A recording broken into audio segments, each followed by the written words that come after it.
C'est parti pour l'omelette. On commence à mettre les œufs. Et bien sûr, dans une omelette, il faut mettre tout ce que tu aimes. Moi, j'aime les œufs. J'aime aussi le yaourt. Donc je vais mettre du yaourt. Le bon yaourt. Ah mince, faut pas de yaourt dans une omelette. Mais bon, c'est pas grave, ça fera une omelette au chocolat.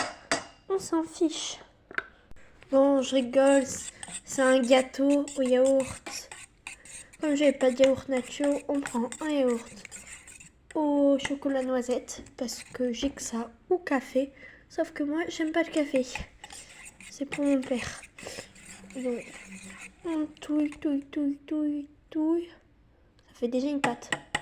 Mais il y en a vachement pas beaucoup. Dans la recette, ils disent 2 pots de sucre, mais c'est énorme.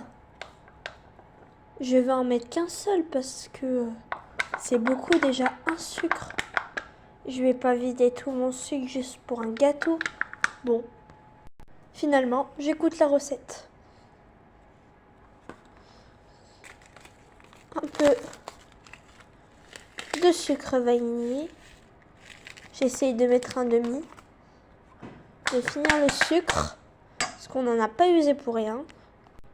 Un pot de farine. 2 pots de farine. 3 pots de farine. Dis donc, il en faut beaucoup du sucre et de la farine. On mélange. J'ai pas de levure, mais il faut mettre de la levure, donc je mets du bicarbonate. S'il veut bien tomber. Un demi-pot d'huile de tournesol. Faut mélanger doucement et après vite. Je faisais comme ça parce qu'il s'est cassé. Mais je vous conseille de mettre moins d'huile parce qu'elle n'arrive pas à s'incorporer. Enfin, il en reste un petit peu et je vais devoir la jeter, ce qui est vraiment dommage.